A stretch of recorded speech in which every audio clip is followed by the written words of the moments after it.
Welcome back to Whitt Acres. Today, we're getting the turtle tank ready. What are you looking at, pup? You watching the turtles? If you missed the last couple videos, you missed a big update here in the fish room. We ended up getting 2 red-eared slider turtles. We have them here in this temporary tub for now. They are adult turtles, so they have some pretty good size on them. One's about 10 inches, the other one's about 8 inches. I keep looking over here and they're trying to stack on top of each other and escape out of the tank, but every time I look at them and they see me, they hop back in and run to the back of the tub. Echo Pup's been keeping an eye on them, huh, bud?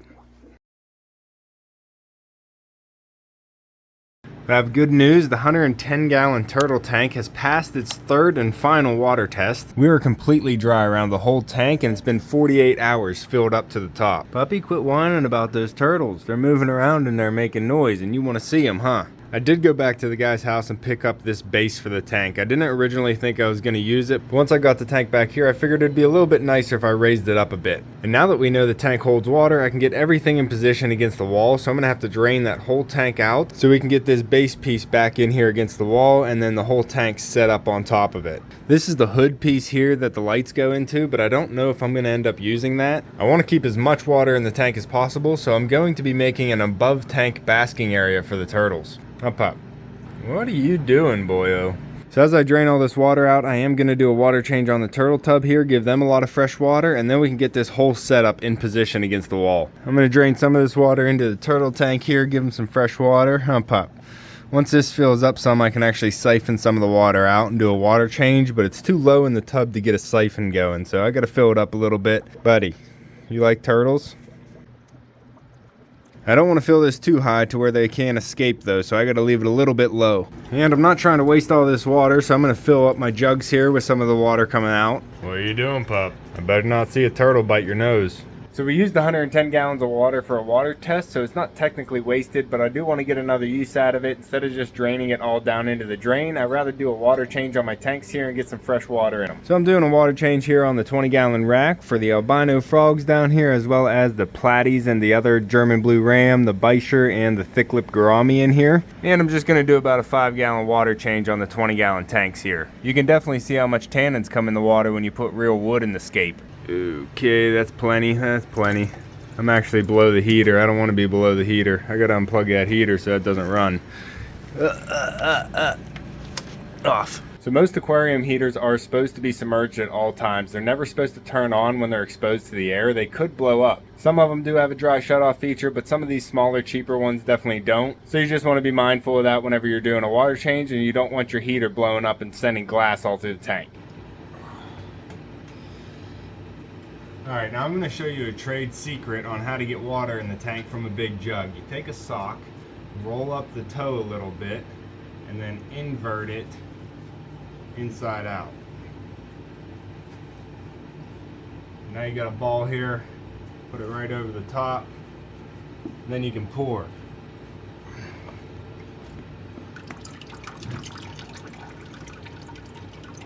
Take a second for the sock to get wet. Control the flow by just adjusting the sock. Just like that, no splash. And I'm also just topping off the guppy breeding pond here, and we have something that we haven't had in months. Look, we have little baby guppy fry. We haven't had babies in months, huh, puppy? And now we finally have some baby. I'm planning on rescaping this pond, but I am happy to see that we have baby guppy fry in here finally. Don't mind the filter sponges I have in there just soaking up beneficial bacteria. Alright, I got the tank completely siphoned out. There is a little bit there on the bottom, but it should be movable now. I need to get all this moved away from the front so I can pull that out a little bit, move the cords back there, and get this base in where I need it and try and get it leveled off before I get my dad's help to set the tank up on the platform.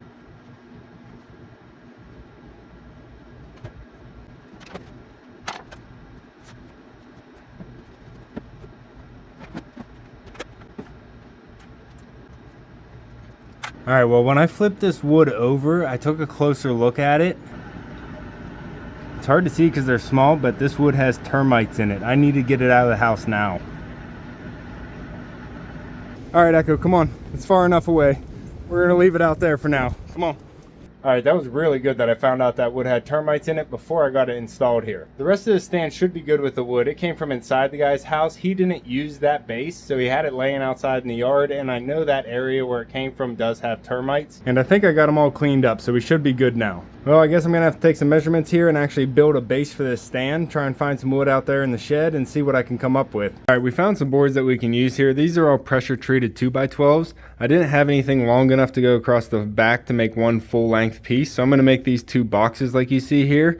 I am gonna change this up a little bit and screw everything together nice and tight around that back, inset that board and then cap it with the back, and then cut all four of these to the length that I need. I'm gonna leave the front open because I do have a drain underneath the stand that I don't want to block. It's actually a pretty beautiful day out right now, but the wind is howling, so it just blows right through any jacket that you're wearing. I did break open the mini pond here because we still have the two shabunkins in there, so I don't want them to go without any oxygen.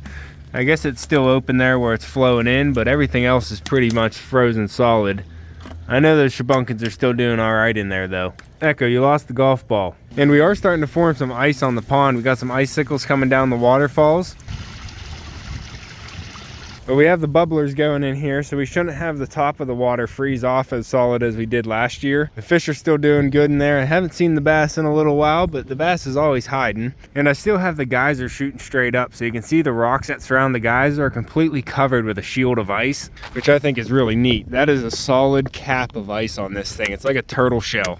And it's also splashing the willow sticks that we have stuffed in the bog filter here. I need to get some of these leaves out for sure. I don't even have an oak tree dropping leaves. It's all from the neighbor's tree up the road. But look how cool this ice is. It is just getting bigger and bigger, and it's actually a really thin ice, it seems. It's kind of hollow in there, but it's just creating a shell cap right over the stone.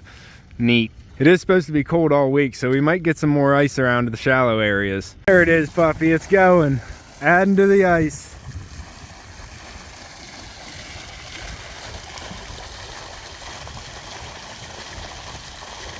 Gonna cut this thing up with the chainsaw so we can throw it in the wood burner so we can get rid of it quickly. Go,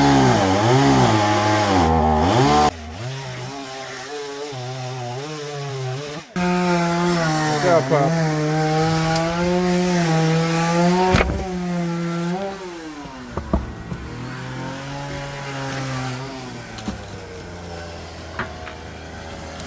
But I'm gonna throw this base together and then hopefully we can get that stand up and in place. Come on, pup.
Alright, I think I have the base done here. We have both boxes here tied together with a sheet of plywood and everything's screwed down and tight. I did use some shims going around the unlevel concrete that I have down here and tried to get it as level as I could. And now I just need some help lifting this up onto the base, and then I can check everything again, make sure it's still level.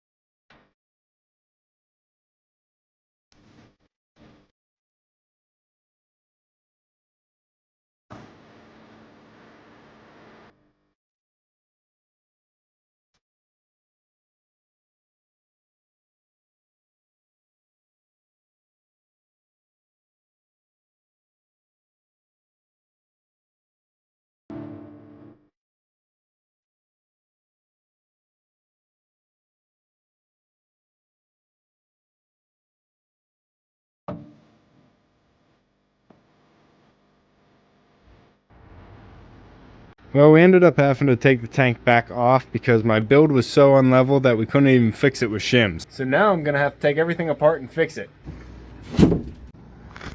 Alright, I think I got it now. My dad helped me get it up in place and I was just checking it. We're completely level going left and right, as well as front to back. Oh, Pop, I know. We had to build it twice. But it is very important to have a level base whenever you're setting an aquarium. You don't want an aquarium that's tilted. Not only will it be really annoying to see the water line tilted on the glass, but it also causes more stress. Whenever the water is tilted in the tank, it's going to put more weight on one end, and that's going to cause more stress on the seams and the silicone. And although a little bit of tilt's usually okay, I don't want to run the risk with this 110 gallon. I want to try and get it as level as possible.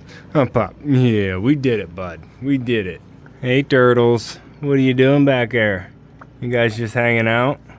You ready for dinner? I'll get you something here soon. I really want to have as much water in this tank as I can, so I want to be able to fill it up completely. So like I said, I am going to be building a custom basking area on top of the tank for the turtles, as well as a completely natural scape inside. And I still have a lot of stuff on the floor here, buckets of stuff that I'm going to be using in the scaping. I don't think I'm going to end up using this hood top here, so I can get this out of the way. And we also have that other 55 gallon that's going to be sitting in the middle of the floor for a while. But I can't tell you how good it feels to get this tank up against the wall, level and ready to be scaped. In next video here in the fish room, we're going to be scaping the turtle tank. So if you're interested in seeing the progression of the fish room and the journey of the turtles going from their temporary tub into their new 110 gallon tank, make sure to hit that subscribe button down below, hit the like button before you leave, and you can see me and Echo on the next one. Thanks for watching.